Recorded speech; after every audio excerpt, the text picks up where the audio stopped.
been involved in that eventually led you to the vice mayor position in Nashville, and then we'll talk about other things, including your candidacy for the mayor of the city of Nashville. Well, thank you, and again, I'm happy to be on your show, and I have been here numerous times, and it's always a joy. It's just an honor that you'd ask me. I was born in Nashville, Tennessee, and very fortunate to be able to grow up on the campus of Tennessee State University. My parents were both employed there. My mother was an instructor, and my father was an instructor, head coach, then athletics director.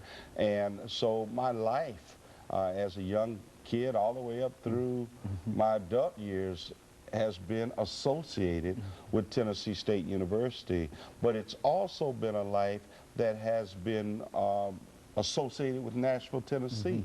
I have grown up with Nashville, and we've come a long way. There was a time in Nashville that it was a little tough for a guy that looked like me, but Nashville has changed. Times have changed, and I've been blessed and fortunate to be able to rise to the level of vice mayor. I was educated in Nashville. I went through the public school systems, went to Pearl High School, very proud of attending Pearl High School, Washington Junior High, and I was able during those years to really get a quality education totally, not just math, science, English, and history, but also get an opportunity to be mentored by great leaders, great teachers within this community. So I've been blessed over my 54 years here in Nashville, and I'm still being blessed. Very good. And of course, you know, I understand that you have some ambitions toward being the mayor of the city of Nashville.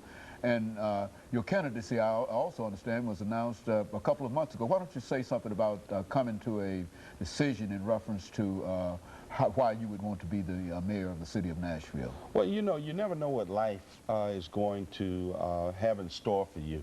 And that is why I guess my dad and my mother always told me to be prepared for whatever comes your way. And that's why education was so important in my home, and why experiences were very important. I was always politically involved and politically aware because my mother was involved and friends around us, and we worked in campaigns over my entire lifetime, really not knowing that I was going to get involved personally in the political side as a politician, as an elected official. But then again, I have been in jobs my entire life where leadership was necessary, jobs that dealt with the community, from my banking years to being an insurance agent, even and running an insurance agency, and also being a car salesman. I tell people all the time that those 3 years as a car salesman taught me more than you can ever imagine. You talk about that all the time. Yeah, that was the first day. And you know, some people politically say, maybe you need to keep car salesman off your resume. No, they don't understand that that was a crossroad in my life. And I took on a job after being president of an insurance agency as a car salesman. And that's the first time in my life that I was really dependent upon my own abilities. In other words, if you didn't sell cars, you didn't get paid. Being the president of an insurance agency, you always had that salary. But in the car business, I didn't.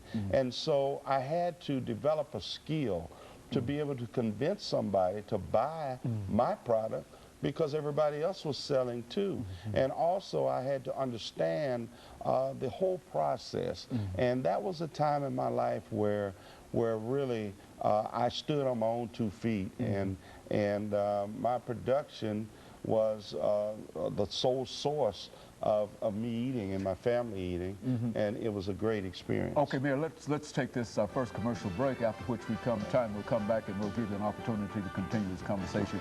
And we'll be back with our audience following this very, very short commercial break. We're talking to Vice Mayor